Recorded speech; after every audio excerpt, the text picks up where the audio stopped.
ये आप लोग किताब कीनते हैं, कलम कीनते हैं, कॉपी कीनते हैं, कपड़ा कीनते हैं, आप वजन दिखाते हैं तो उस पर टैक्स लगता है। ये टैक्स कहाँ जाता है? बिहार सरकार और केंद्र सरकार में जाता है।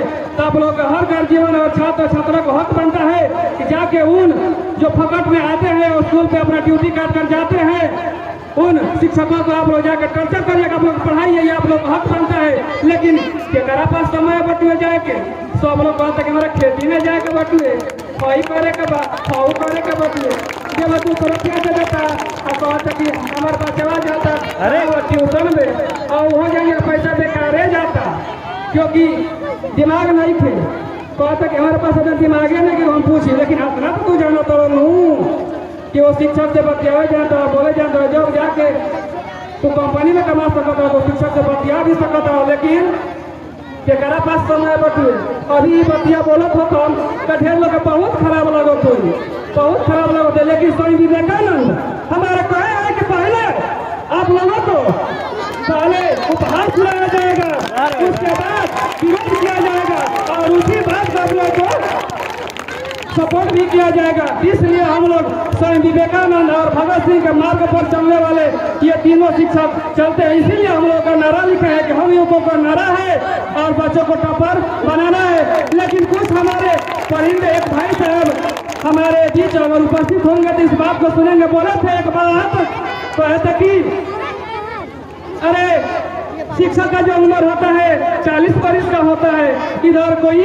पढ़ा नहीं सकता है। आप लोगों के पास क्या डिग्री है? तो हम एक आप लोगों को गार्जियन चाहे छात्र चाहे छात्राओं में कौन सभी को बात बता देना चाहता हूँ कि ये बिना डिग्री वाले डॉक्टर या बिना डिग्री वाले मास्टर ही न जाने जब कोरोना लगा था तो जितने भी डिग्री वाले डॉक्टर थे, चाहे आप लोग गाँव हो चाहे मोहल्ला हो, छोटी छोटी गलियों में डिग्री वाले डॉक्टर काम नहीं आते हैं। डिग्री वाले मास्टर आके अपना ड्यूटी पूरा करते हैं। कहाँ पढ़ाते हैं? यदि पढ़ाते तो ये कोचिंग, ये संस्था और ये जितने भी प्राइवेट स्कूलें चलती है ये नहीं चलता। लेकिन इस पर आप लोगों को जीवन को ध्यान देना होगा। हम लोगों का ये जितना भी मकसद था ये कार्यक्रम कराने का, तो बहुत सारे लोग यहाँ जाएंगे। हम जानते हैं कि कोई भी चीज 100% सही हो ही नहीं सकता है, क्योंकि सारा 100% सोना जो होता है 100% उसका 24 कार्यक्रम मान होता है। 24 करके जो मान होता है उससे आभूषण नहीं बनाया जाता है। आभूषण का मतलब होता है गहना गुड़िया, उसको भी उसमें पीतल और तांबा जो चांदी मिलाकर आभूषण बनाया जाता है।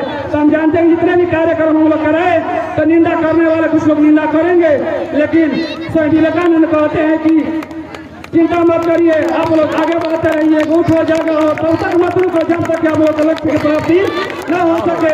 तो मैं गार्जियन से निवेदन करना चाहता हूँ कि पहले सबसे पहले आप लोग कर्तव्य बनता है, जो भी आप लोग का छात्र है छात्रा कहीं भी स्कूल या ट्यूशन पढ़ाते हैं तो पहले जाइए और वहाँ के शिक्षकों से बातचीत करिएगा। तो आप लोगों के छात्रों या जो भी बच्चे हैं उनका विकास हो पाएगा, नहीं तो विकास अन्यथा नहीं हो पाएगा। जो गार्जियन शिक्षित है उनको देख लीजिए कि माता पिता जिनका शिक्षित है उनके बच्चे भी और बाल भी बच्चे जो होते हैं वो आगे कितना गए हैं। इसी गांव में न जाने कितने अमीर लोग बैठे हुए हैं और किसी को मालूम ही नहीं है। हम लोग का कमी यह रह गया कि बहुत सारे लोग ये भी कहेंगे, जो नौजवान हमारे साथी हैं हम लोग के साथ जो पढ़े हुए हैं वे लोग कहेंगे कि एक के फालतू में कोचिंग खोल के चला होता तो क्या बुझाला। एक बात हम बोले, हम नहीं, ये स्वामी विवेकानंद कहते हैं कि समुद्र का नपरा हो तो समुद्र के ऊपर मत तैरिए, जाना है तो उसको गहराई को नपिए, नपते रहिएगा, बुलबुला छोड़कर मर जाइएगा, पता ही नहीं चलेगा। हम कुछ नहीं कहते हैं, जो भी बातें कही गई है ये सब स्वामी विवेकानंद कहते हैं। स्वामी विवेकानंद तो बहुत सारा बात कहे हैं, लेकिन बार बार मैं यही कहूँगा कि गार्जियन जाए और स्कूल पे आवाज़ उठाए। और एक बात है, जब हम गए थे यहाँ स्कूल पे एक बार छात्रों के सपोर्ट में गए थे तो हम जानते हैं कोई भी चीज़ 100% सही नहीं होता, लेकिन उन शिक्षकों से जब पूछे कि आप लोग पढ़ाते क्यों नहीं है तो बोले शिक्षक कि हम पढ़ाना चाहते हैं लेकिन बचवा नहीं पढ़ना चाहता है। तो हम एक बात बोलना चाहते हैं, वही बचवा जो है वो ट्यूशन में कैसे पढ़ लेता है, वहाँ क्यों नहीं हल कर पाता है और वहाँ कैसे हल कर लेता है। यही तो समस्या है।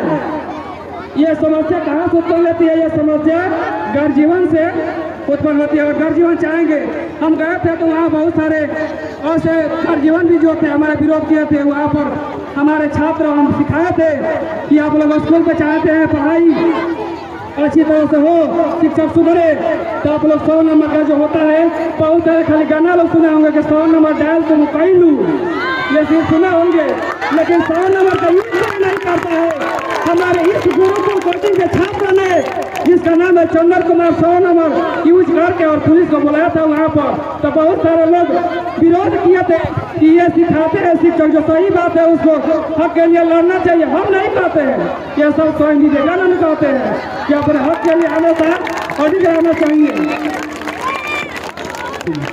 तो मैं कहूँगा कि बहुत सारा नई बात बोलूँगा, लेकिन बार बार कई बात रिपीट कर रहा हूँ कि स्कूल का आप लोग सुधारिए। जब स्कूल, अच्छा ये पहले बताइए, हम जानना चाहते हैं क्या पहले स्कूल या कोचिंग या संस्था कोई चलता था? हमारे बाबा दादा पापा वो लोग कहाँ पढ़ते रहो और स्कूल में पढ़ते रहो। ये नौबत कब आई? जब गर्जीवन ढीला पड़ गए तब आई। और गर्जीवन चाह देंगे तो बड़े बड़े पत्थरों को जो है उठा कर फेंक देंगे, लेकिन किसी के पास समय है कहाँ?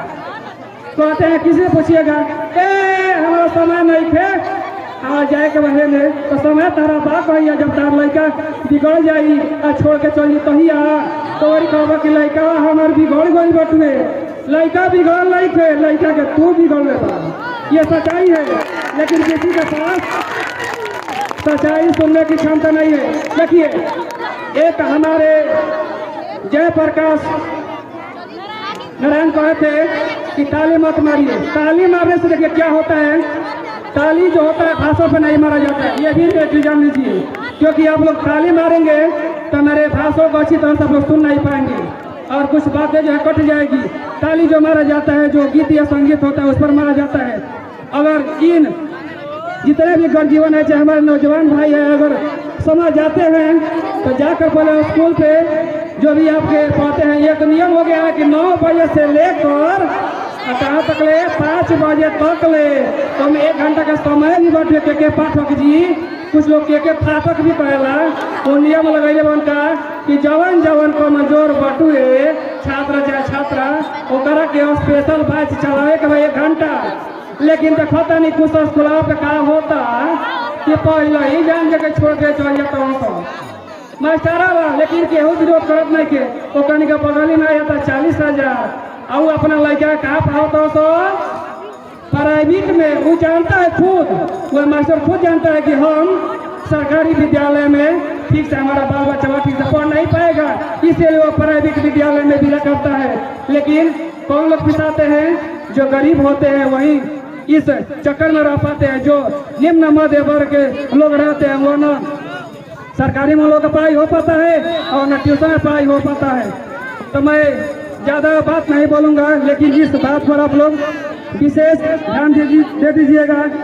जो भी हमारे छात्र इस गुरुकुल कोचिंग में पढ़ते हैं, उन छात्रों को कुछ समय की वजह से, ये हमारा भारत एक ऐसा देश है जहाँ यहाँ हर तरह तरह का जो है मौसम प्राकृतिक ये घटना घटती रहती है, जिसकी वजह से हमारा कार्यक्रम थोड़ा लेट स्टार्ट हुआ। और एक बात है, मैं विशेष बात बता देना चाहता हूँ, कुछ हमारे ऐसे भी गर्जीवन हैं जो इस नृत्य का विरोध करते हैं।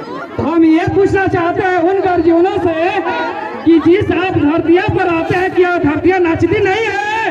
धरतिया नाचती है, पर नाचना कोई बुराई नहीं है।